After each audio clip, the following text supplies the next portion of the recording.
Good morning student. आज हम class 10th का चैप्टर नंबर 6 लाइफ प्रोसेस आगे कंटिन्यू कर रहे हैं।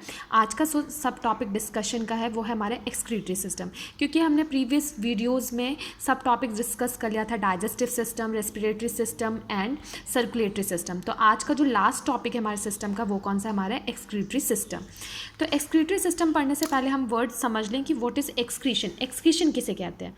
Removal of waste product from the body is known as excretion. हमारी बॉडी से जो वेस्ट प्रोडक्ट निकलता है उसे हम किसका नाम देते हैं? एक्सक्रीशन। क्या कहते हैं उसे? एक्सक्रीशन।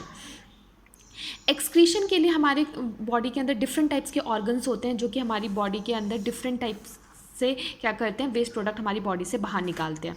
तो सबसे पहले अगर हम लंग्स की बात करें तो जब हमने रेस्पिरेटरी सिस्टम को डिस्कस किया था, किसको डिस्कस किया था? रेस्पिरेटरी सिस्टम को।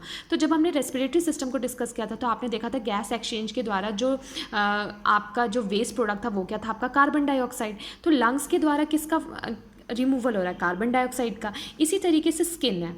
जब हम स्किन की बात करते हैं तो हमें पता है कि स्किन है, गर्मियों का टाइम होता है तो उस टाइम पे आपको स्वेट आता है।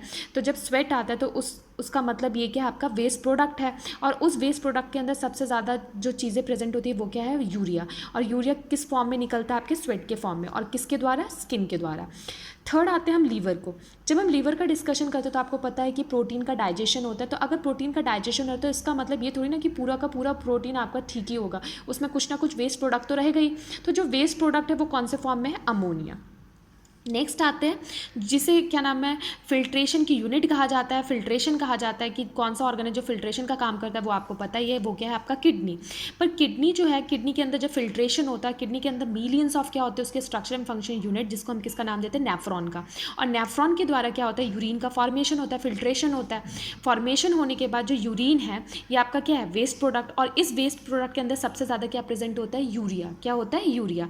और यूरिया को हम किसका नाम देते हैं? नाइट्रोजनस कंपाउंड का। किसका नाम देते हैं? Nitrogenous compound. हमसे क्वेश्चन भी पूछा जाता है कि हमारी बॉडी से नाइट्रोजनस कंपाउंड का निकलना क्यों ज़रूरी है। तो आपको पता है कि नाइट्रोजनस कंपाउंड का निकलना इसलिए ज़रूरी है क्योंकि वो उस नाइट्रोजनस कंपाउंड में सबसे ज़्यादा अमाउंट में क्या कंटेन कर गया? यूरिया। और यूरिया किसकी तरह काम करता है? एक टॉक्सिक सब्सटेंस की तरह, एक जहरीले पदार्थ की तरह। अगर ये चीज़ हमारी बॉडी से नहीं निकलेगा तो इसका मतलब है जो हमारे इंटरनल ऑर्गन्स हैं उसे ये क्या कर सकता है? डैमेज कर सकता है। तो इसलिए हमारी बॉडी में एक्सक्रीशन होना क्या है? बहुत ही ज़रूरी। अब हम डिस्कस करते हैं structure of human excretory system. जब हम ह्यूमन के एक्सक्रीटरी सिस्टम की बात करते हैं तो हमें पता है कि ह्यूमन के एक्सक्रीटरी सिस्टम के कौन कौन से पार्ट्स हैं? 2 पेयर्स। 2 पेयर्स क्या है हमारे पास? किडनी। और 2 पेयर्स क्या होता है हमारे पास? यूरेटर। और एक आपके पास क्या होता है? Urinary bladder. और दूसरा क्या होता है? यूरेथ्रा। तो जब भी आपसे पूछा जाता है कि एक्सक्रीटरी सिस्टम किससे बना हुआ है तो आपको पता होना चाहिए एक्सक्रीटरी सिस्टम 2 पेयर किडनी से बना है, 2 पेयर यूरेथर से बना है, और यूरिनरी ब्लडर है, और उसमें क्या है? यूरेथ्रा। ये किसका फॉर्मेशन करते हैं? आपके एक्सक्रीटरी सिस्टम का। जब हम एक्सक्रीटरी सिस्टम की बात करते हैं तो सबसे पहले हमारे माइंड में आता है ये क्या है? किडनी। तो जब हम किडनी की बात करते हैं तो आपको पता है कि किडनी कौन से शेप का नज़र आ रहा है आपको? बीन शेप का। कौन सा? बीन शेप का।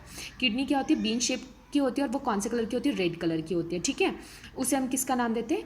किडनी का। और किडनी हमेशा क्या होते हैं आपके एब्डोमेन में क्या होती है? पीछे की तरफ क्या होती है? लोकेट होती है। कौन? किडनी। और नेक्स्ट चीज़ ये है कि जो किडनी होती है ये नहीं कि दोनों एकदम सिधाई में होती है। एक किडनी ऊपर और दूसरी किडनी क्या होती है? थोड़ी सी उससे स्लाइटली क्या होती है? नीचे होती है। जब हम एक नॉर्मल किडनी की बात करते हैं तो नॉर्मल किडनी की लेंथ कितनी मानी जाती है? 10 से 12 सेंटीमीटर। कितनी मानी जाती है? 10 से 12 सेंटीमीटर के बीच में। और जब हम उसकी विड्थ की बात करते हैं तो वो कितनी होती है? 5 to 7 सेंटीमीटर। कितनी होती है? 5 से लेकर 7 सेंटीमीटर के बीच में। और जब आप एक किडनी के वजन के बारे में बातें करते हो, वेट के बारे में बातें करते हो, तो वो कितनी होती है आपकी? 120 से लेकर 170 ग्राम क्या होती है? वेट में होती है। यहाँ तक होप करती हूँ समझ में आ गया होगा आपको। डायग्राम से समझाने से पहले मैं आपको ये समझा दूं कि किस तरीके से ऑक्सीजनेटेड और डीऑक्सीजनेटेड, जिससे आप कंफ्यूज ना हो जब मैं आपको डायग्राम में समझाऊं। आपने जब सर्कुलेटरी सिस्टम पढ़ा था तो आपने सर्कुलेटरी सिस्टम में पढ़ा था कि हार्ट 4 चैम्बर में डिवाइड होता है। और वो 4 चैम्बर कौन से होते हैं? राइट और लेफ्ट, आर्टरीज और वेंट्रिकल। तो हमें पता है कि जो राइट साइड होता है उसमें कौन सा ब्लड होता है? Deoxygenated blood. और लेफ्ट हैंड साइड कौन सा होता है हमारा? Oxygenated blood. ठीक है, तो जब ब्लड इम्प्योर होता है, इम्प्योर ब्लड जो होता है जो बॉडी से पूरा कहाँ पर आया है? हार्ट के पास पहुँच रहा है। तो जो इम्प्योर ब्लड है उसमें कार्बन डाइऑक्साइड है। तो कार्बन डाइऑक्साइड ये इसे रिसीव करेगा। रिसीव करने के बाद यहाँ पर आपको पता ही है कि यहाँ पर पाइप होती है, और वो पाइप क्या करती है? उस ब्लड इम्प्योर ब्लड को लेती है और लेने के बाद क्या होती है, लंग्स में जाती है और फिर प्यूरिफिकेशन के बाद फिर से कहाँ पर एंटर हो जाती है, लेफ्ट हैंड साइड के अंदर, ठीक है। और लेफ्ट हैंड साइड का जो ये है, आपने ये देख रखा है कि ये क्या उसे करता है, ये वाली जो पल्मोनरी है वो उसे क्या करती है, प्रेस करती है, और ये ऊपर की तरफ क्या होता है, जितना भी लंग्स के अंदर ऑक्सीजनेटेड ब्लड है उसे लेती है और पूरे बॉडी के पास सर्कुलेट करती है। तो ये जो चीज़ें कैरी, ये जो नर्व जो कैरी कर रही है उसे हम किसका नाम देते हैं, डॉर्सल आयोटा। क्या कहते हैं उसे, डॉर्सल आयोटा। और यही डॉर्सल आयोटा कौन सा ब्लड लेके आता है, ऑक्सीजनेटेड ब्लड लेके आता है। और ये डॉर्सल आयोटा फिर ये क्या करता है, दो हिस्सों में अपने आप को क्या करता है, डिवाइड करता है।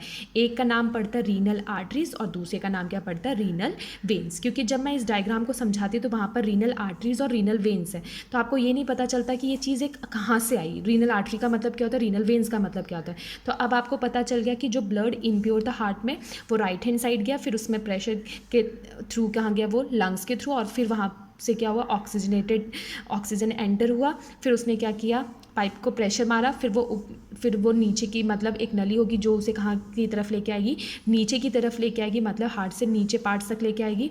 उसी को हम किसका नाम देते हैं, डॉर्सल आयोटा। क्या कहते हैं उसे, डॉर्सल आयोटा। और यही डॉर्सल आयोटा फिर फर्दर किस में डिवाइड होगा, दो चीज़ों में डिवाइड होगा, जिसका नाम क्या है, रीनल आर्टरीज, और दूसरे का नाम क्या है, रीनल वेन्स। और रीनल आर्टरीज क्या करेगी, ब्लड को जो लेके आई होगी, ऑक्सीजनेटेड ब्लड को, यहाँ पर किडनी के पास जाएगा, यहाँ पर उसका क्या होगा, फिल्ट्रेशन होगा अच्छी तरीके से। और वो फिल्ट्रेशन, अगर मान लो एग्जांपल के 5 लीटर क्या नाम है ब्लड आया, तो इसका मतलब ये नहीं कि पूरा प्यूरीफाई होकर 5 लीटर ही जाएगा, वो 5 लीटर ना जाके वो कितना लीटर गया, मान लो 4 लीटर गया, तो 1 लीटर जो है वो आपका क्या निकल जाएगा, वेस्ट प्रोडक्ट निकल जाएगा। और कौन से फॉर्म में, यूरिन के फॉर्म में।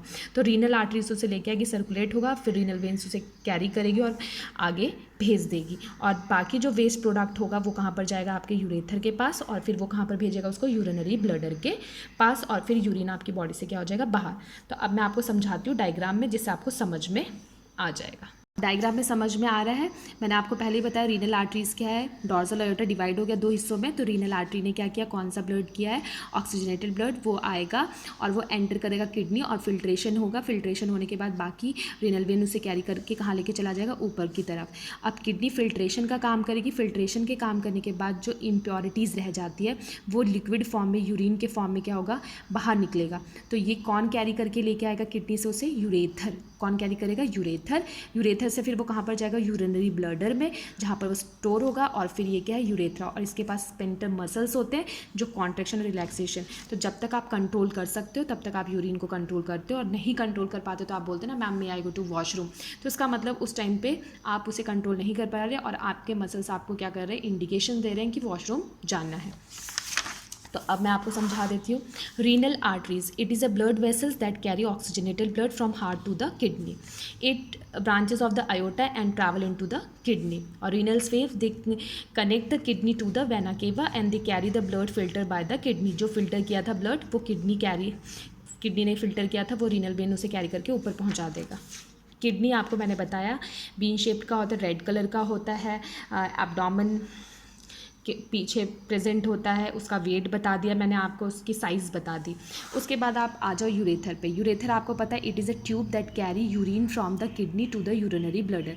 इसका काम होता है यूरिन को कैरी करना और यूरिनरी ब्लडर तक पहुंचाना। और यूरिनरी ब्लडर क्या करता है, एक सैक लाइक स्ट्रक्चर होता है जो यूरिन को क्या करता है, स्टोर करता है टेम्परेरी पीरियड के अंदर। तो होप करती हूँ अब आपको एक्सक्रीटरी सिस्टम समझ में आ गया होगा। और नेक्स्ट वीडियो में हम डिस्कस करेंगे यूरिन फॉर्मेशन, जो कि काफ़ी इम्पॉर्टेंट है। और इस टाइप में जो मैंने आपको डिस्कशन किया, इसमें क्वेश्चंस आते हैं, what is the function of urethra या urinary bladder, draw the diagram of excretory system. तो आपको इसके डायग्राम की प्रैक्टिस भी होनी चाहिए और इसके फंक्शंस भी आपको पता होने चाहिए। और मैं आपको नोट्स भेज दूँगी, तो आप इसी तरीके से, जिस तरीके से मैंने लिखा है उस तरीके से आप याद करने की कोशिश करें। Thank you for watching this video.